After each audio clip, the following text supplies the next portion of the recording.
This week on Reproductive Rebel, we're exploring pleasure at the edge. I am joined by Sacha Fossa to talk about the Kinky Erotic Blueprint, a framework for understanding why some bodies crave intensity, sensation, power dynamics, and taboo. We'll unpack how kink can be a language of trust, embodiment, and nervous system regulation when explored consciously and consensually.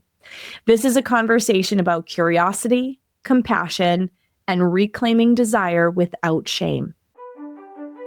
Hi, I'm Adrienne Irizarry. I'm an East Asian medicine practitioner who is passionate about women's health and helping women to live their best lives. My goal is to put you in the driver's seat of your health, offering holistic solutions for a symptom-free life. Statements made in this program are for educational purposes only and not intended as a substitution for medical consultation or advice. We do not claim to diagnose, treat, or cure any diseases. This podcast is inclusive and welcomes all gender identities. The focus of the program is on biological function, and we will use the term women throughout, but it is referencing physiological and social challenges for biology, not identity.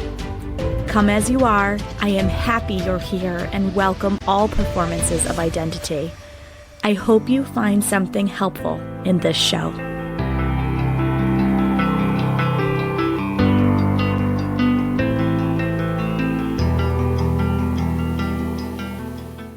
Welcome back to another episode of the Reproductive Rebel Podcast.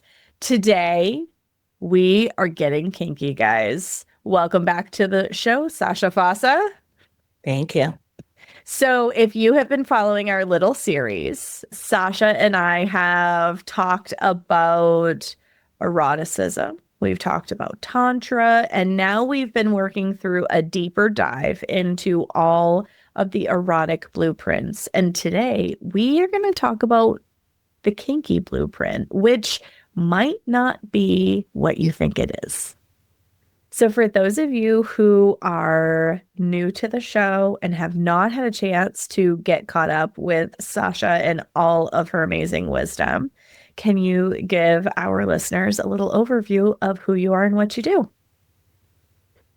I'm Sacha Fossa. My business is Sacred Temple Arts. Sacred Temple is your body. I custom design programs for clients to get their best sex and love lives. Whatever that looks like for the individuals and their partners. I'm all for just the uniqueness of each expression of sexuality, as long as it's safe and consensual, of course.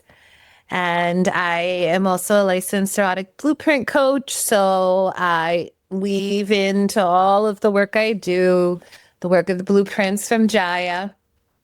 And I don't usually dress like this, but it's fun. It's my mistress dominatrix side that comes out when she needs to talk about the kinky blueprint, or when I teach kink in different ways in terms of what clients need and what they want to experience. So you can find me at my website, sacredtemplearts.com. I love it. So we're going to have all of Sacha's contacts in the show notes. But for all of the people who are like, kink, I'm not really into getting slapped and tied up. Like, kink is so much broader than that. So much broader. So much broader. I think this is one of the blueprints that has the most diversity. Yes. Yes. Jaya does say that it's the most in terms of creativity and diversity, and the kink community is really known for that. I would also say, though, that every single blueprint has multi-dimensions and aspects and so many different layers to it. But the kink for sure has a different level in terms of where, there's just endless creativity and ways to play with this blueprint. Absolutely. And to become more educated in it as well and to explore it. Well, and that's what I'm seeking to do with this episode today, too, because I think that kink is really misunderstood.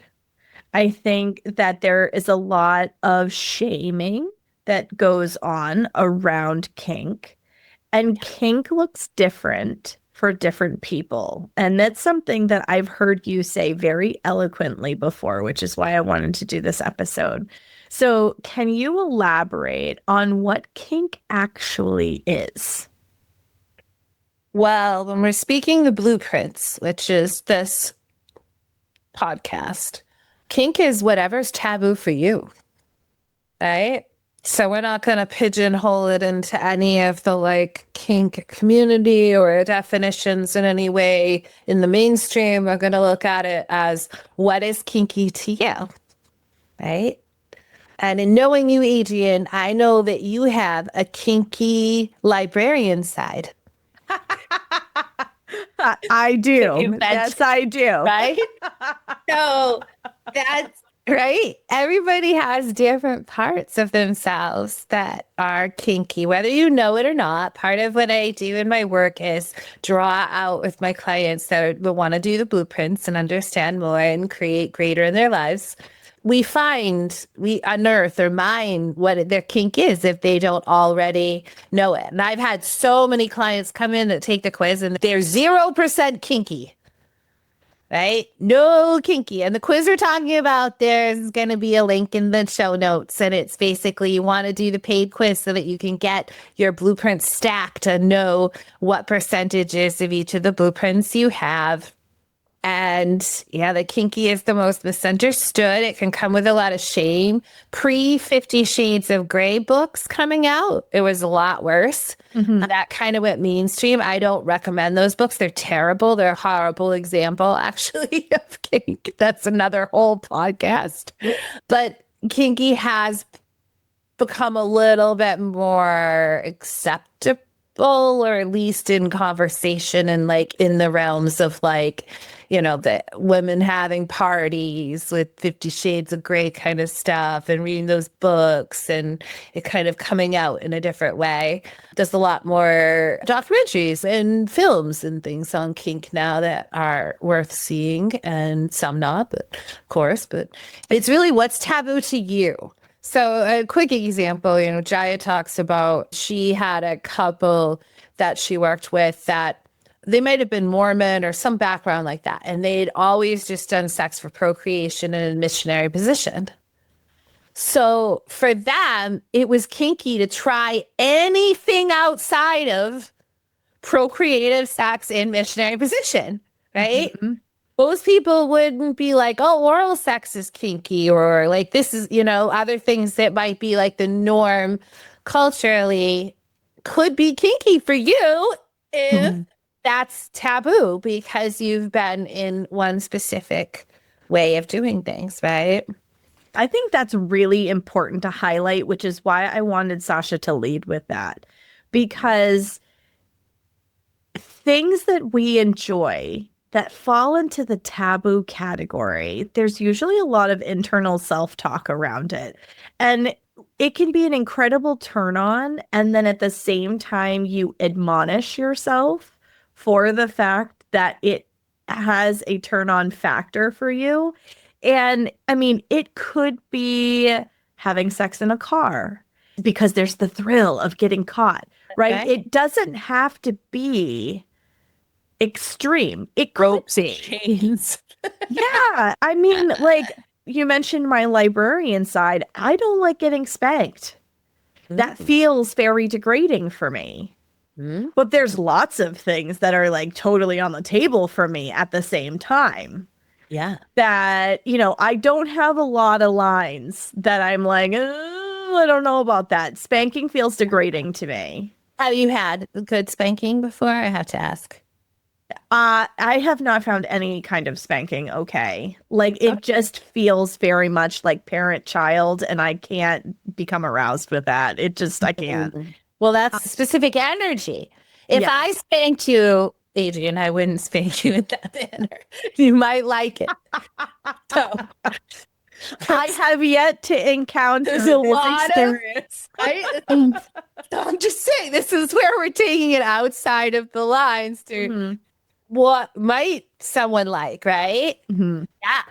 I actually came from a place of thinking that spanking was to pedophilia, like really drawing like some blurry lines that weren't cool for me. And actually, I was completely like kinks, weird and like dark. Because I used to have this persona of like Tantra goddess. And when I was doing all my Tantra trainings, and so in my energetic blueprint, that I just thought, right, nope, not going there.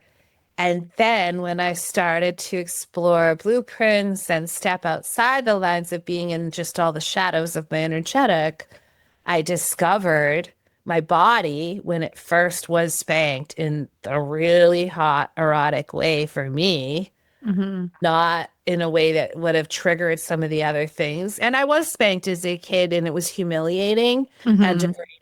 And it was sick. In my opinion, it never should have been done. The way it was done, it was gross, right? So I had that trauma. And so I thought I would hate it. But when I had it in the right context and the right way, it was so shit. Right? And that's what I love about, so when people take the quiz, right, your mind takes the quiz, or like we project things. We're like, I don't like this. I like this. Great. That's your mind. When we get into in programs and when clients learn with me, whether it's virtual and on their own or in person and so forth, we test the body to see what the body likes. And there are so many times I have seen that the body actually goes, woo! I like that. Holy shit. Yeah. Like, that was amazing. But my mind's like, you don't like that, right? So an example I also gave is I had trauma around being choked. And I wouldn't even let anyone you couldn't even do Reiki over my neck this far away without me flipping the fuck out. But as I've healed and evolved and gone through different changes in my life and explored new things, I discovered the right partner, the right person. I like being choked in the right way. I like the energy and the right hold on my neck. But like my mind always would have been like, no. But then I discovered my body actually gets turned on by that. But it's, again, everyone can take a deep breath. You don't have to be choked. You don't have to do anything you don't want to do. What feels taboo to you? Like you said, is it having sex in a car, right? Or at home with the shades open, even if someone can't see you, right? Or the lights on. Or the lights on, exactly. Yeah. So there's two different big, like broad categories of kink too. So think sensation play, right? Spanking, slapping, different types of toys and so forth and touch. And then there's mind games, power, right?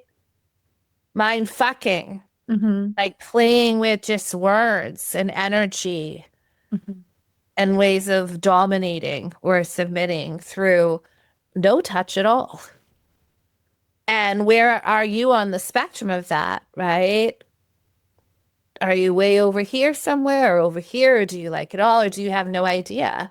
And what would it take to explore that? And there's the other piece too, is that exploring whether you're actually like to be dominated or do you like to dominate, to be a dom or a sub? Or are you a switch? I was always a sub until I pulled out my inner dominatrix and the work that I do, of also something through Jaya's work that I help clients through, of like erotic persona work. And in that process, I uncovered my inner dominatrix. Her name's Sephora. And man, I was scared of that bitch. I was like, oh, fuck is this? Like, my life completely changed in cultivating her and playing with her and setting up safe scenes where I could be Sephora and dominate in the right context with partners and so forth, that suddenly I'm not the victim of my life anymore. I have a protectress. I have Sephora inside of me. I'm embodied now with this dominatrix energy. It's like, fuck no, you are not going to fuck with me. Mm-hmm. Mm-hmm. Right. So it's kink is just all of the blueprints are spiritual. It's not like, oh, we're just doing tantra. Like sex is not spiritual. I'm sorry. I believe everything, all eros is sacred. And the kink, when you play in kink and you go to the edges and you get expanded through these different ways of playing, whatever's for you is so potent. The incredible states of higher consciousness. Oh, let's not call it higher consciousness. Let's just say expanded awareness, greater consciousness, liminal states, amazing new revelatory healing. And all of that's true. And at the same time, you can just do it for fun because it feels good. Pain and pleasure are the same things. They're just sensation. So which side are you on? And I used to think I was only on the pleasure side, but I like a little pain. I like it in a certain context, in a certain way. It can take a whole erotic experience to another level with a different sensation that we could call pain, right? To create something different. So, oh God, the kink is just, it's so broad. It's so misunderstood, like you said, and so worthwhile. I've seen so many people's lives transform with the experience of actually just even beginning to dip their toe in gently and then start to explore in certain ways. I find having this conversation with people is always really interesting because it often starts with, oh, well, no, I couldn't do that. And often when those words are coming out of a person's mouth, you can see that little flicker across their eyes like, oh, I hadn't considered that before. Or, oh, that could be a kind of fun. Yes. Yeah. You never know until your body actually experiences it. And that doesn't mean like, okay, let me get chained up and flogged and go to some extreme in a dungeon or something right away. No, you don't have to jump off a cliff that way. You know, you can dip your toe in one toe at a time, whatever feels right for you to explore this incredibly vast and infinite, you know, ways of playing in the taboo and pushing boundaries. Well, and that's it. Is like, this is, you know, we've talked in past episodes about that one trick pony thing, right? Where it doesn't matter the blueprint. If it's like the same, yes, that it makes it hard for both partners to stay engaged because they're both going to come with slightly different breakdowns in which of their love languages, I mean, their erotic blueprints and love languages for that matter, tend to rule the roost and are the default, so to speak. So when it's the same thing all the time, there's boredom that sets in. And kink allows you to, kink inserts that little bit of thrill. Yeah, and spice it up. That, like, you know, you end up looking at your partner later and you go, we've needed something like that. Exactly. That's it. Yeah. It should be new territory with kink, right? You're always exploring some type, generally speaking, a new territory. Then creating scenes. And what's so wonderful about kink is it's so different than a regular sexual experience if you're doing a scene. You're creating, which I teach my clients how to do, how to safely create a scene, right? And how to play in it and who is doing what role and what are the boundaries and how long is it for. And you create this incredible container.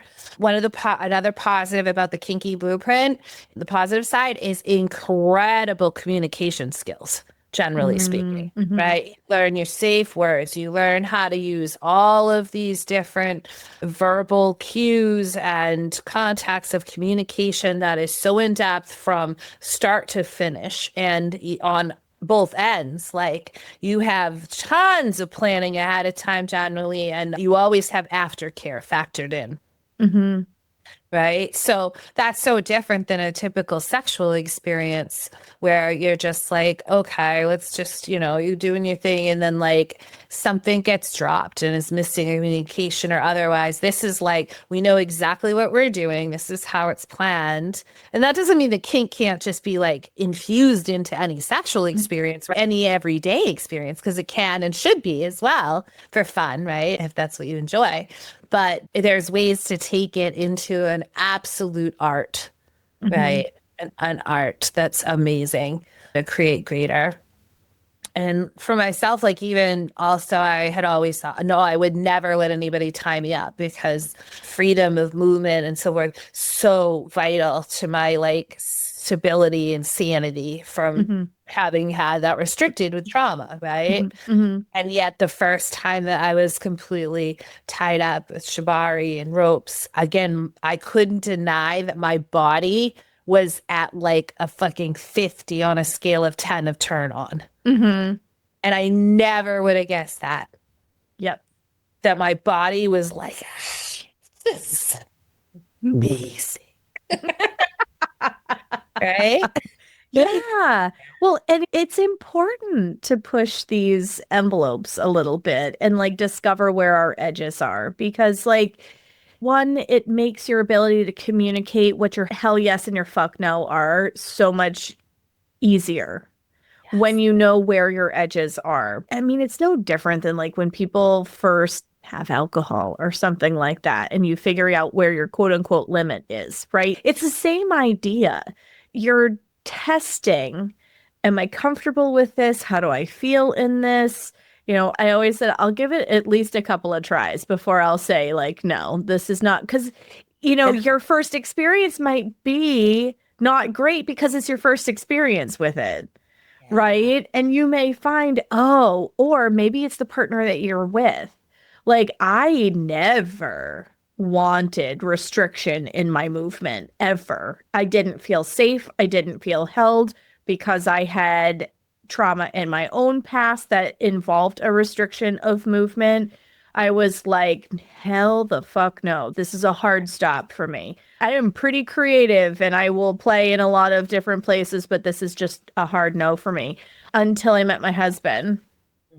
And his energy made me feel held and safe. And all of a sudden I discovered, no, I really like to be tied up and it's cool. It's fine. Yeah. Because he made me feel safe in that container. And then my body was like able to get on board with the whole process.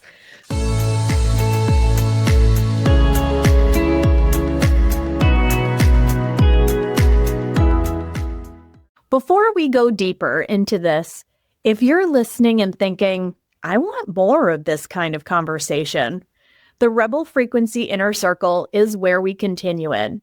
It's a private space with one bonus episode each month, plus small practices and a community of women doing this work in real life. You can join us through the link in the show notes. All right, back to the show.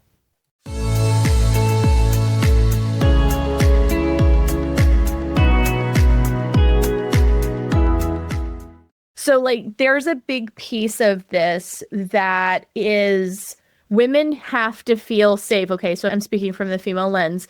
Women have to feel safe in order to be able to have this kind of play.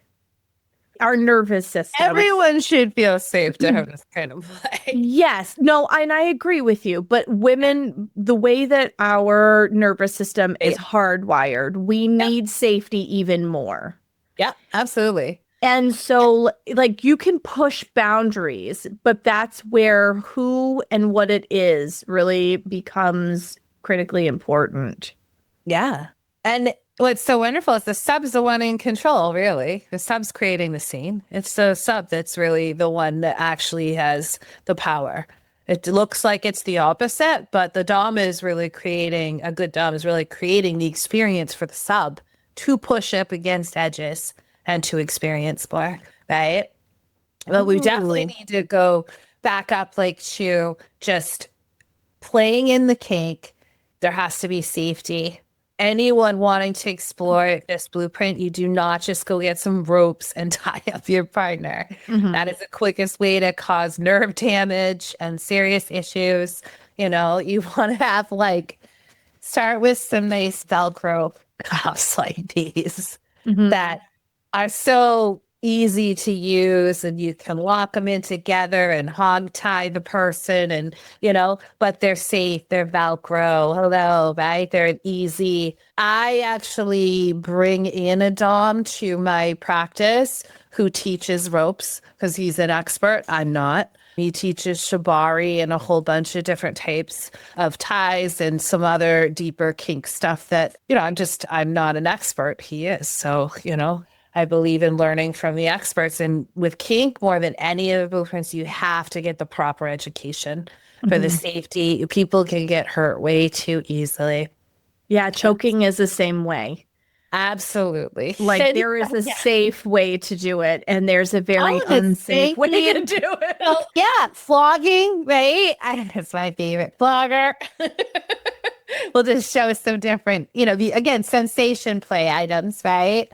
Yeah. But this flogger is pretty harmless, it looks like. But if I smacked you on your kidneys or in certain parts of your body, it could do some real damage. Yeah. I need to know ahead of time exactly where I'm going to, play with this flogger. And same with, any of it. Like, this looks pretty harmless, but it's got a pretty intense sting, that'll leave a mark. Mm-hmm.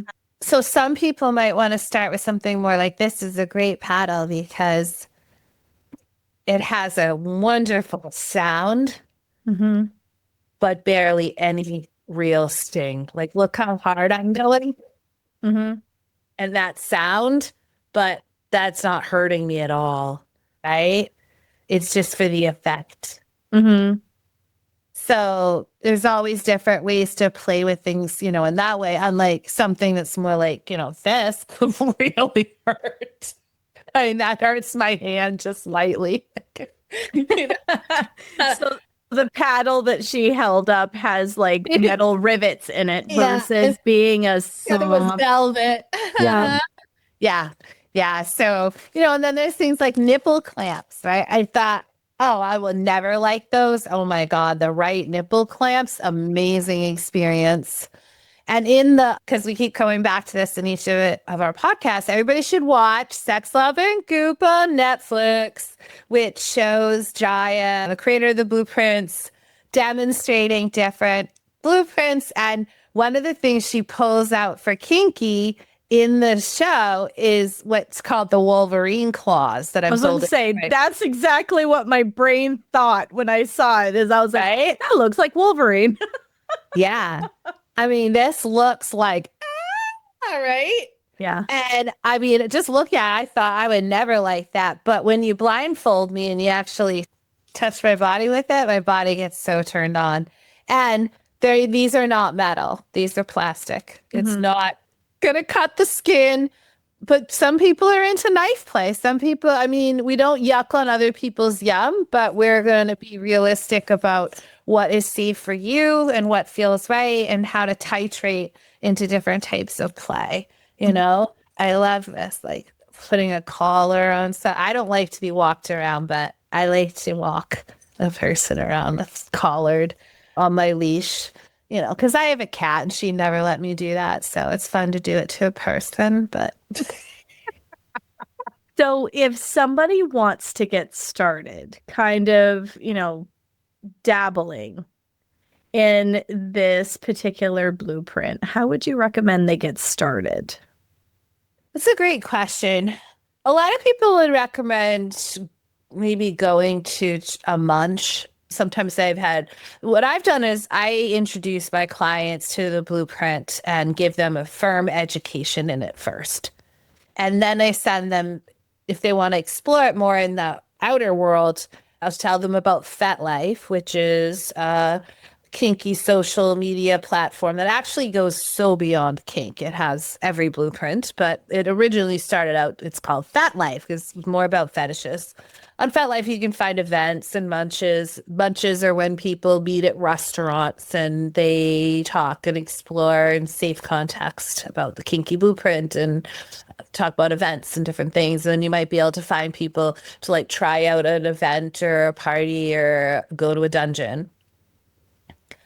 I personally don't like any of those things. I'm very reclusive. My kink is like, I like one-on-one, play at home, bring my dom in, teach clients, and save smaller, more organic experiences than group parties and things like that. But I also want to have my own dungeon in my home someday because I love all the implements the dungeons have. I just don't feel comfortable playing in this blueprint to that level with that many people and the levels that it's taken. So you got to titrate for yourself, right? You want to go all in and be like, yes, I want to go to a dungeon, and do a party and see everything that's going on. But then there's also the other spectrum where, like, for myself, what I did was I hired a kinkster who could educate me and take me into a dungeon that was closed just for myself and my friend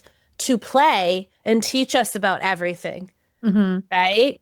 And to give us the options, of course. Everybody always, the options, right? I was like, I'm not interested in medical play. I'm scared to death of needles. I don't even want to go into that room. I feel like I'm going to throw up. That's just me, right? I don't want to be put in a puppy pen and locked in a cage. Yeah. Right? Yeah. Not doing that, but I love all these other things, right, to explore. So it's a great experience to get the education and all of it and choose like, well, what works for you? And you could just try out at home, right? Simple things like if we just bring it down to the simplicity of when we're teaching the blueprints, energetic is like light off the body touch or hovering touch. Sensual is like massage and like, oh, sensual touch, right? And then we have like sexual touch, just going like right for the genitals. And then kinky, see, I can go without. You can be kinky. I like wearing my wig because it helps me get more in my dom persona, but you could just have a hat like this. It's whatever feels right to you, right? This also makes me feel like I'm in my dominatrix side. So it's good. Kinky, right? Practice on yourself. How does that feel? Do you like that or hate it? Right? Do you like the sound of a smack on your thigh? Does it feel good or not? Right? You can get a nice flogger and flog yourself. Right? See if that is something you enjoy or not. Again, Wolverine claws, right? Does my body actually like get turned on by this? Or do I hate it, right? And if you don't have any implements, just use your hands like I did with slapping, right? So kinky pinching, right? Pinching, squeezing, scratching, different levels of scratching. Hair. Oh, love that. Right? It can be just figuring out for yourself what kinky touches might you like. Do you like any or all? And we've played with the fork in the different blueprint things we've done because you can take one item and do so many different things with it. Energetic touch, right? Sensual, sexual, right on my nipple kind of thing. And then kinky, right? Ugh, scratch, right? Poke, ooh, right? So anything can be turned into an implement of some sort. And it's just like, even if I didn't have anything to play with and I was dressed in a sundress, right? And like the most like not kinky type of thing you would consider, right? You could just play with kink by just your tone, right? And the way you look at someone. Like right now, I'm going to change how I'm looking at everyone. Right? And I'll change my tone, right? And also I like to change of like, you'll call me Miss Sacha. Right? The energy totally changed for those of you who are not watching this. I like Miss Sacha. Or if I come out as Sephora, my inner dominatrix, that's like really where I'm going more hardcore when she comes out. Sephora is very specific. She's like, so she fucks you into more consciousness, although she doesn't. So another thing to be aware of with kink, most of the time there's no sex involved. There's none of this. It's actually more of all of the other ways to play that are so creative and expansive. Yep. Right? And I actually draw a really hard line in the sand with how I do kink with anyone is without any penetration, any bodily fluids exchanged. It's specifically unless it's my partner, right? But I'm talking like creating scenes and dynamics of ways to play safely where you don't have to be in a relationship with the person. Yeah. Right? To do any of this, to get this type of play that you might want to explore.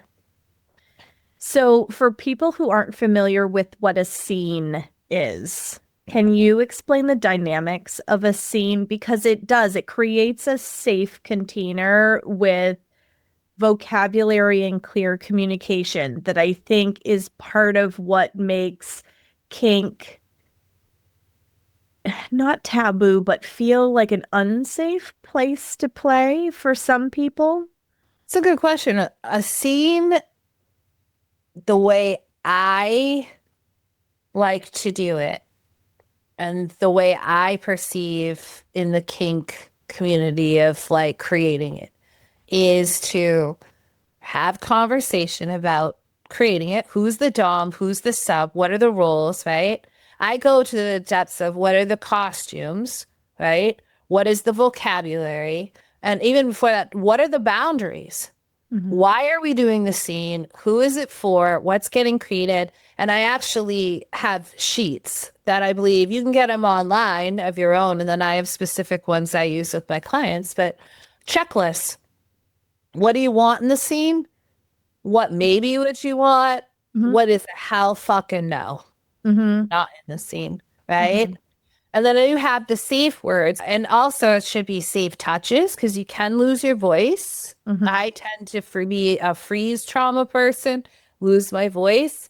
So I like to have touches as additional safe words. So like I like to use green as, so that means keep going if I touch like this, right? Yellow, meaning I'm getting triggered, something's off, or I need to slow down, or we need to take a pause, is a slap. I'll slap them, right? And then this is for a sub in this position, right? And then red is a pinch, right? I would pinch my dom, right? Stop immediately. Get your fucking hands off me. I've reached that point of no return. Major red, we need to address what's going on here, right? Yep. So with scenes, it's like it could be anything, right? You can create so many different dynamics of whatever. It's basically creating a little mini playground that's safe for a certain amount of time where everybody has their roles and you're going to do specific things within that experience, right? And you want to know what your aftercare plan is as well. What does the person want afterwards? And they might need to have multiple options as well, because you never know. Because coming out at subspace is like a high that's like drugs. I used to do a lot of drugs, and now I just like, oh, subspace is better. Well, but there's also like a dom. When I've been in the dom position, when I first was learning all of this, I didn't know about the drop that can happen for a dom after doing a scene if they don't have aftercare in a way that's needed. Because you're dealing with some major shifts in chemistry in the body and changes when you're playing with these edges and taboos and So the dom sub relationship. I'm coming back to this because we talked about how 50 Shades of Grey is not a good example. And I feel like that's where a lot of people like benchmark their understanding of this too.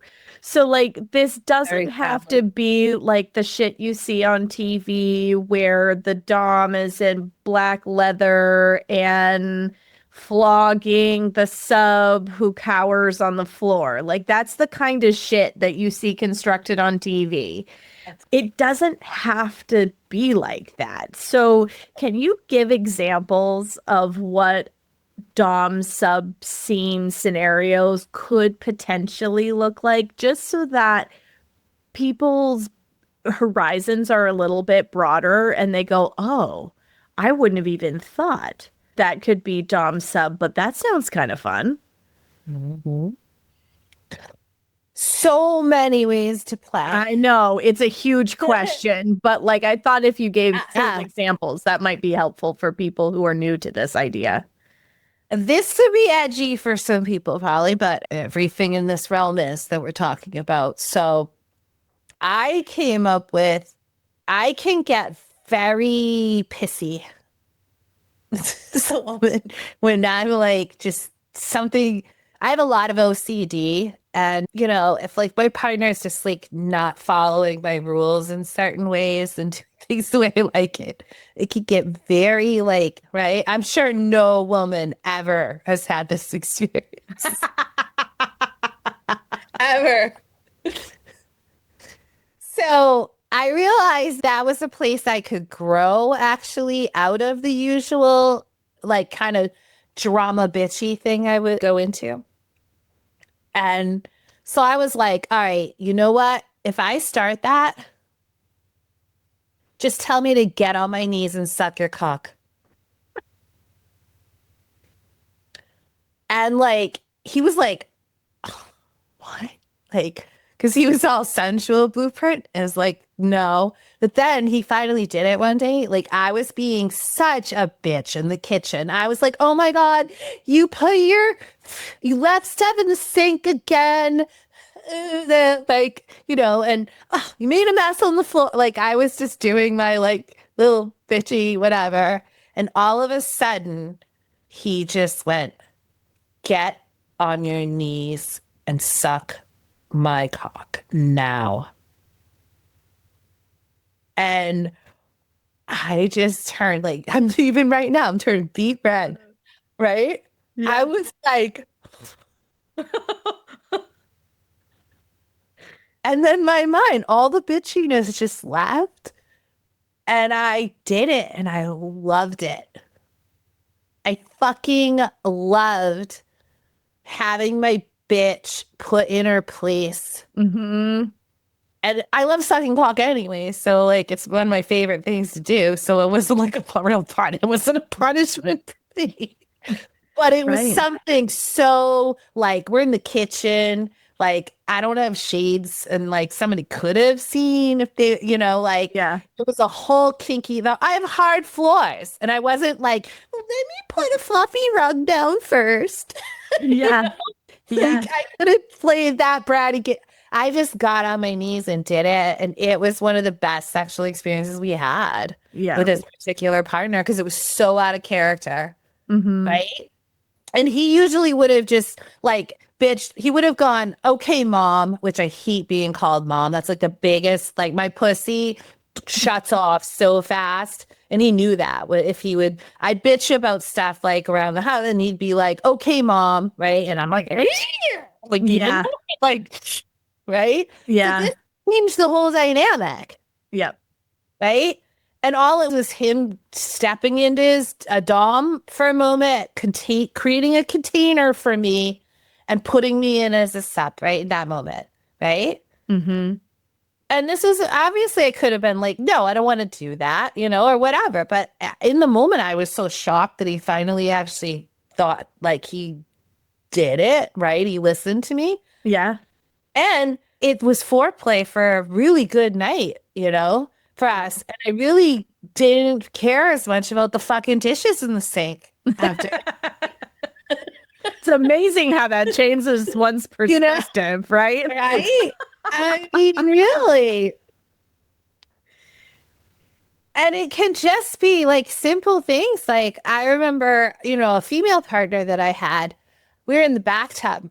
I had this big tub and we were like in the bubbles and just like all in our sensuals. And all of a sudden she picked up my foot, right? And she started doing all these kinky things to my foot, like biting and like nibbling and like she was like jerking off my big toe. And like she just went into this like very like intense power game with me suddenly, which was so out of our element. Is like we're girls and goddesses in our tub having a bathtub, and it was like so hot. It was just, it changed everything, right? It took a different spin and dynamic. So what I'm saying is it doesn't even have to be that extreme. You could just literally change your voice, right? And I teach clients how to do this, how to get into a power stance and suddenly change something with your partner, right? Where you become the dom. And it could just be like, get on your knees. Now. I said no. Right? It can be, but you have to have the context of agreements around these things. So Right. It's not fucking abuse, because I've also had that shit. That's not what we're talking about here, people. And don't play in the kinky with abusive people or narcissists. Get a healthy person that knows what they're doing. Right? So just keep it safe and sane. So. But just think about, like, as she's describing some of these scenarios, like, think about how that takes your everyday humdrum, blah, blah, blah, right? And like, just the way that you talk about something. You don't have to go and put on a costume. If you're in a cosplay, that's great. But like, it can be little embodied things like this where all your tone changes, your posture changes, something that you ask of your partner that seems completely out of character for you could be like, whoa. Yes. And, and I'm saying this because one of the number one things that I hear from married women is that, well, I don't have time for that. I don't have time for that. And then by the time they end up getting to bed at night, they're exhausted and their partners are like, well, what's left for me? Right?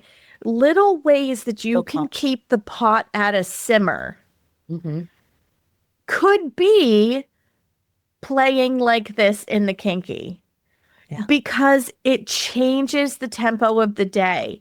It changes the energy of the day. It changes like how you interact with each other. And then it's not just the same old shit day in and day out. It does not have to mean that you are well versed in tying your partner to the bedpost and flogging them. If that's your jam, cool. But if it's not, you can still play in the kinky. It's more of, I'm going to call it a pattern interrupt. Yeah. Like something out of character. Interrupt. Yep. Yeah. It's very intentional, deliberate, whether it's a smack that lands on their ass, right? Yep. Or a deliberate command of something. Like, oh, honey, what do you feel like doing today? Why don't you lick my pussy right now? I mean, what partner is not going to go, what? Right? It's just, again, that pattern interrupt, right? Yeah. And that's it. That's part of what keeps things exciting. That's part of what keeps you connected. But you've had a conversation around this so that you both know that whenever that random moment arises, that pattern interrupt moment arises, that there's been like terms of agreement laid out between the two of you ahead of time. This is my hell yes. This is my fuck no. This is how I'm going to let you know that I can't continue on with this thing or whatever. But it can make, and I'm thinking about this a lot from that like parent long-term relationship kind of energy where people are like, okay, well, the sex is the same and has been for the last 10 years, or, we're trying to get it in around the kids, and, none of this is exciting as it once was. And like sometimes that is where unfaithfulness creeps in, because you are looking for the pattern interrupt to the humdrum boredom of the rhythm of day-to-day life. And that's where the kink can really be a beautiful gift in your relationship. And so I'm so glad that we're having this conversation, because I really do think it is one of the most highly misunderstood. For sure. Because there is a very stereotypical BDSM and bondage kind of mental picture that people get when it comes to kink. And there's also a very standard way that people think about dom-sub relationships also. That it has to involve flogging and leather and or a man that's manhandling a woman. Like there's just a lot of like everything about kink is safe and boundaried.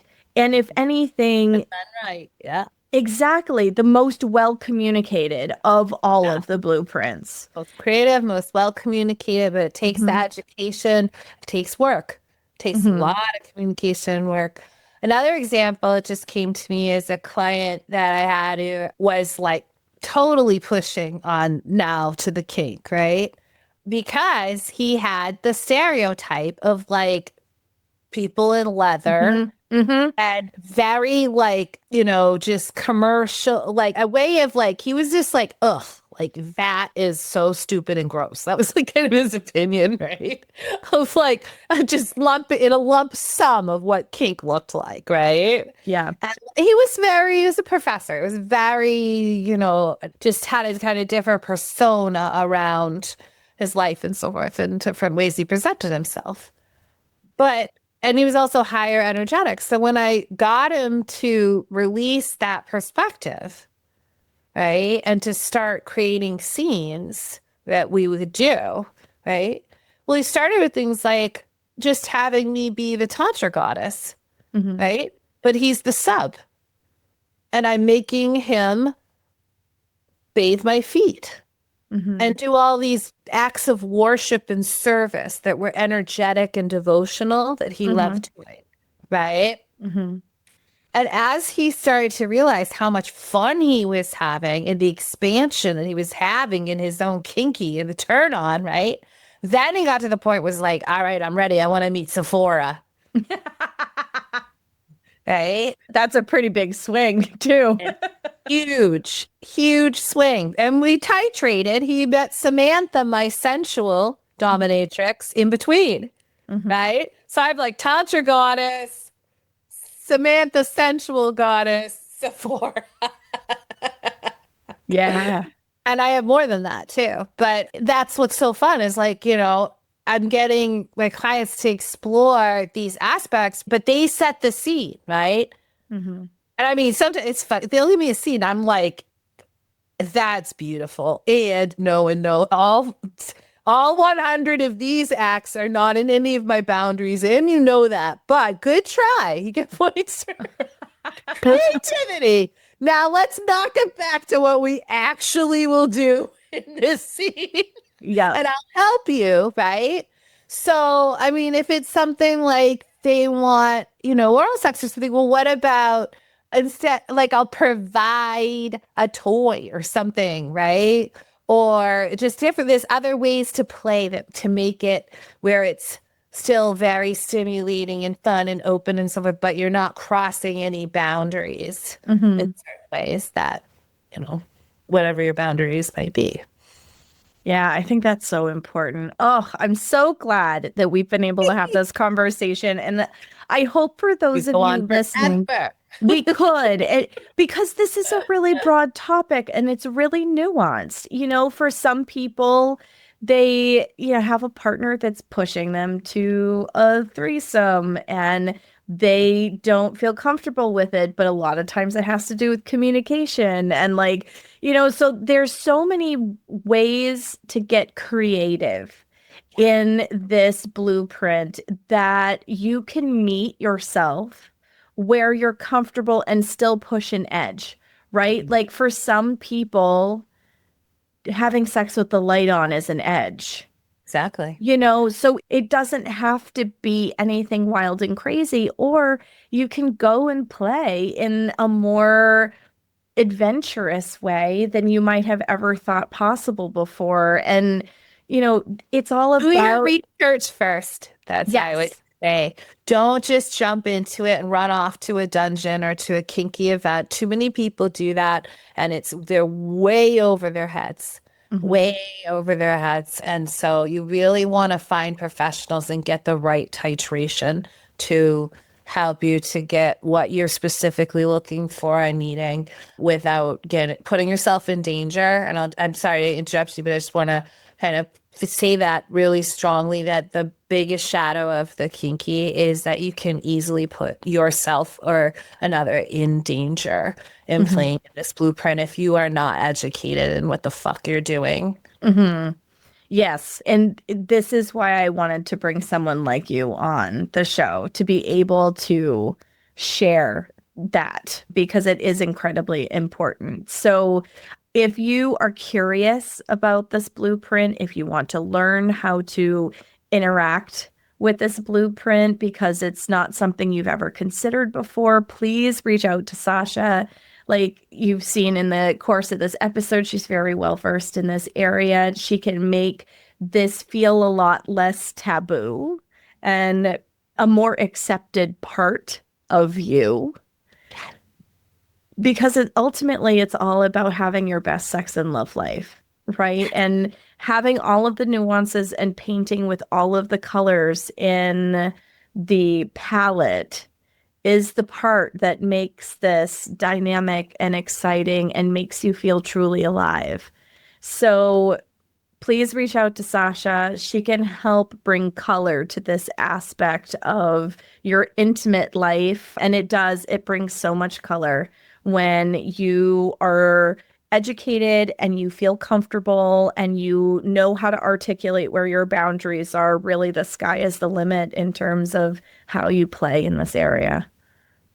Yes. Thank you, Adrienne.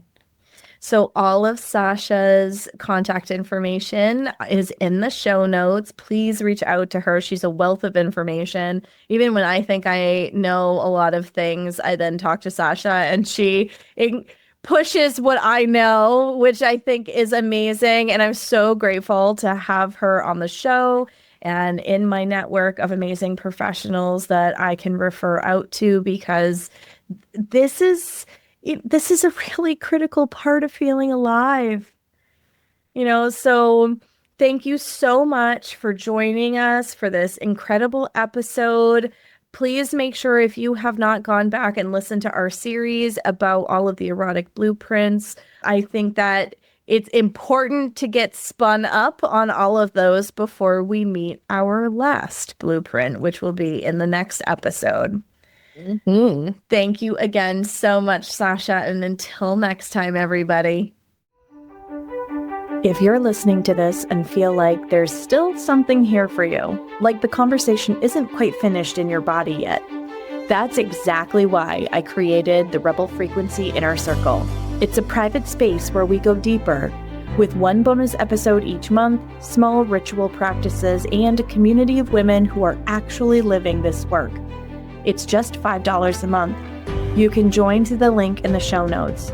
Come stay in the conversation.